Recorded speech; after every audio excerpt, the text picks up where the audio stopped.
Hey guys, welcome to my Unholy Basic Guide. I'm kind of making these just because I play every class and every spec at an okay level. I think I do. Maybe you don't. If you don't, I don't know why you're watching this. Anyway, in this video we'll be talking about basic abilities, talents, mastery, kind of generally everything you kind of need to know about Unholy. Mastery increases shadow damage you do. I believe haste is going to be your number one stat because I feel like I'm going rune starved a lot. But going over abilities, Apocalypse is baseline now. You don't have the artifact, but you have the ability now. Just overall abilities to just think about and you use a lot. Virulent. Oh, it's virulent. Virulent? I don't know. I tried. Anyway, you're diseased. It applies a damage over time effect to your targets. Does decent damage. Also has a chance of doing extra damage, and pretty much just applies the disease to everyone around a certain target. Does really good damage over time. Other ability is Festering Strike. Pretty much does good damage, applies a Festering Wound. Every time you use Scourge Strike, which is your other ability, it will pop one of these Festering Wounds and do extra damage on top of your Scourge Strike damage. Your other ability is Death Coil. Death Coil is your runic power spender and also your runic power generator. Pretty much gives you your runic, or doesn't give you runic power, gives you your runes back whenever you use rune power. You'll get a buff called Runic Corruption whenever you get this 2 proc right there. Your generation rate increased by 100%. So it's different from Frost in the fact that it doesn't instantly generate the runes, but generates them over time. And that's kind of the main thing to know about. Also Dark Transformation and Death and Decay. Death and Decay, if you're standing will make your Scourge Strike hit every target that's also standing in your Death and Decay. So that's something to keep in mind, something to be aware about if you're trying to grind in an AoE fashion or just in Mythic Plus. Army of the Dead, very long cooldown. Very good damage is something to keep in mind also while you're leveling. If you're going to pull a very hard quest mob, use this before you pull them. Going over other abilities that are noteworthy. Death's Advance increases your movement speed by 30% and makes it so you can't be reduced to your base movement speed, which is a normal 100% move speed. Death Strike heals you. You'll get a passive called, I call it the Dark Suck, because it just gives you health and makes your Death Strike heal you for additional health. If you don't know what Runeforged buff to use, then you're pretty lost at this point. Hopefully this guide's help. Hopefully you just look up every guide ever, but we'll go over talents now. All will serve as the best for Mythic, I believe. Mythics and questing. For PvP, Clawing Shadows is the way to go, because you just get a ranged shadowy damage attack. Replaces Scourge Strike, but still is very good. I don't think Infected Claws... Oh wait, that does something different now. It sure does. Maybe that's good. Maybe better for single target. This might be actually really good for single target, but matters how often it procs. I haven't really actually looked at that. So it will apply Festering Wounds to everyone. Okay. I wish there was a way to give my pet energy, other than, like, if Death Coil would give our pet energy, that'd be cool. So anyway, I guess all these are valuable. Personally, I'm just going to take all will serve for leveling, because it's just damage you don't have to think about. I don't think Infected Claws, I don't like RNG talents that much, so I'd rather use all will serve, but... So the 57 row. I'd say either Ebon Fever or Unholy Blight. Again, any of these would work. All these are very good. Like, I don't think any of these talents are going to be worse than the other. Personally, I just like the extra damage on Virulent Plague. I think I'm not even sure if the math on this is right, but 30% damage over the whole duration. Pretty sure the math is wrong, but that's just 30% increased damage. Unholy Blight's just extra damage over time. 45-second cooldown is the only thing that I'm iffy about. If it had like a 20-second cooldown, I'd like it a lot more. Festering Wounds, Bursting Swords, whatever you want to call it. It would pretty much make it so you do good Festering Wound damage. This with Infected Claws would be very good. And I think that's how you'd want to use it within your Death and Decay. For the 58, I just like Death's Reach. Increases range. 40-yard range on death grip resets whenever you kill something. I just want that. Why would you not want that? Other ones, stun, slow, you can really pick there. It's up to you in that row. 60. I think this is bad. And I think this is bad. But you never know how good this will be, because again, it's RNG. It could proc a lot, it could proc never. All of these are RNG other than Soul Reaper. I'd rather have the more accumulating death coils and increased proc chance. I think I have a 35% proc chance. Awesome. Doesn't tell me how much it procs, but it says I trigger it 15% more. Such good information, Blizzard. If only you told us how often this procs. Then we could do math on this, but we can't. I'm sure you could actually look it up somewhere, but maybe you can't. I don't know. So either Pestilent Pestles or Harbinger of Doom. Either one here. Don't like Soul Reaper. Doesn't reset on death of the target, so why really use it? If it reset on the death of a target, then I would take this, but it doesn't, so I'm not gonna take it. Death Pact just heals you. That's all it does. It heals you and absorbs healing, but if you have a healer, that's not really a problem. The main reason you use this is it's just like, oh shit, I have no health. Let's get half of my health back. That's what it is. That's why I take it. You can run these other towns, but I don't. This is good against casters. This is good against, I guess, when you need a gap closer. For the 90 tone, you can run Pestilence, I suppose. This, with Infected Claws and Bursting Sores, would be a very interesting build, and it would focus on your sores a lot, which I haven't really put much thought into. With the 90 row, it's kind of like the 57 row, and the 56 row, or it's play whatever playstyle you want. But like, if you're running Pestilence, you're probably going to want to be running Bursting Sores and Infected Claws, because you're going to get a lot of Festering Wounds up, and those Festering Wounds, with this build, it'll all kind of play together a lot more better than, say, comparing this build to a Clawing Shadows and Unholy Blight build. Like, I just don't think that this would be as effective as having all these Bursting Sores kind of Festering Wounds, Bursting Sores build, or I'm going to be running this build just because it's like, I don't have to think about what I'm doing, and I still do okay damage build. This will make it so you get a lot more AoE, Scourge Strikes.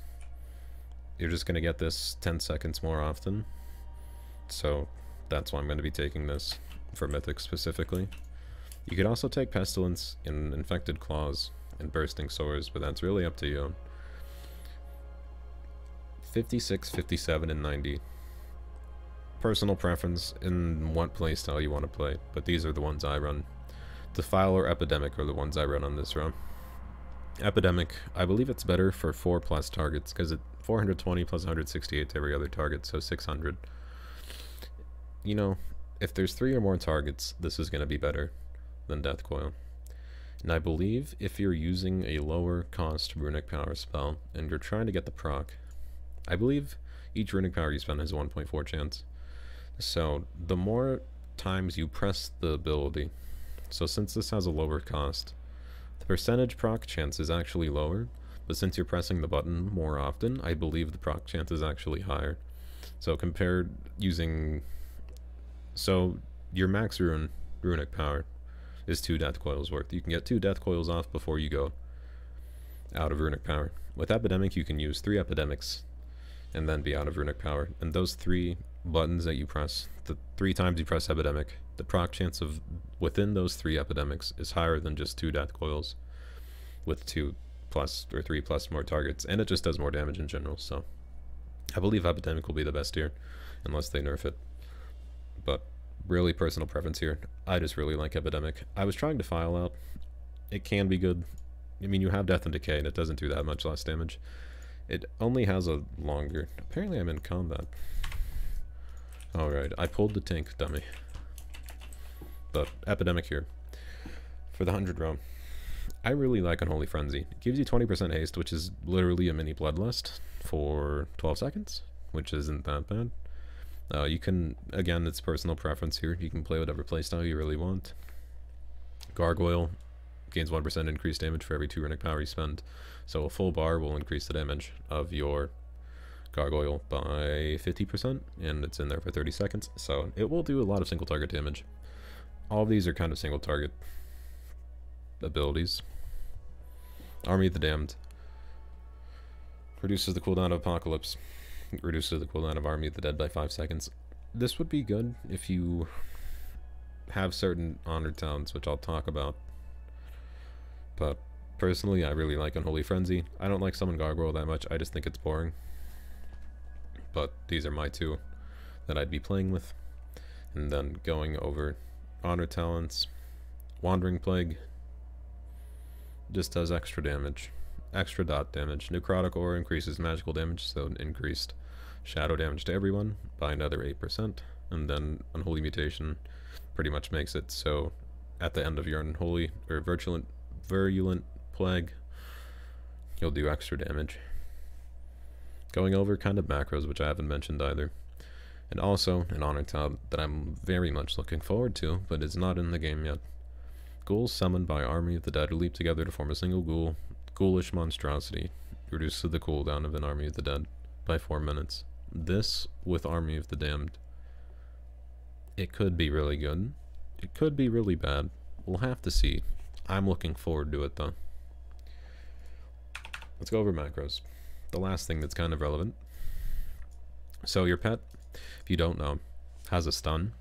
Stuns them for 1 second when it's not empowered. Stuns them for 2 seconds when it is empowered. You want a macro for that. I have a macro for that. A lot of people have a macro for it. It's just an extra stun that you can just slash cast. Nah. You have a stun. Congratulations. Other cooldowns or macros. Slash cast. Festering Strike. Slash pet attack. You can macro this for every macro. So whenever you're hitting a target, your pet will be attacking them too. That's the whole point of the slash pet attack. I also have it for this.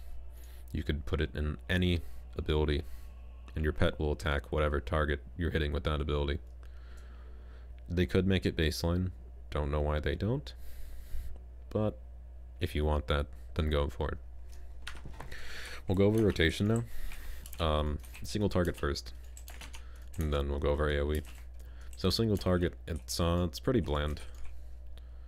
All you're doing is you're applying Festering Wounds, and then you're popping the Festering Wounds with Scourge Strike. I'm going to turn on sound here, in case you guys actually want to hear the sound. Empower your ghoul whenever you can. Always make sure you have Festering or Virulent Plague on the target. I'm doing my best to pronounce that. And this is the rotation, sadly. I do think it's kind of stupid how these 3 ruins don't generate with this. Doesn't make too much sense to me, because I feel like I just have a shit ton of downtime right now. The only way I can get that downtime to be less is through Runic Corruption, which is RNG. So, don't really like that, but there could be improvements in BFA, we'll have to see. This is the entire single target rotation. Pretty much just make sure you have Festering Wounds on the target, make sure you keep your dot applied, and then empower your ghoul whenever you can. Obviously, Apocalypse is something to keep in mind. With Apocalypse, all you have to do is get more than 4 Festering Wounds, or 4 Festering Wounds or more, and then use this. I'm just going to use it now. It summons 3 Army of the Dead ghouls, and then that's it. It does good damage too. That's all Apocalypse does. Dark Transformation, something to just keep in mind. It does good damage. You also have Defile or Death and Decay, whichever one you're taking. You only want to use it, I believe, when you have more than 2 targets. That's the case with most AoE, but you can always do the actual math behind it as well. AMS gives you Runic Power, something to keep in mind. Army of the Dead, just extra damage.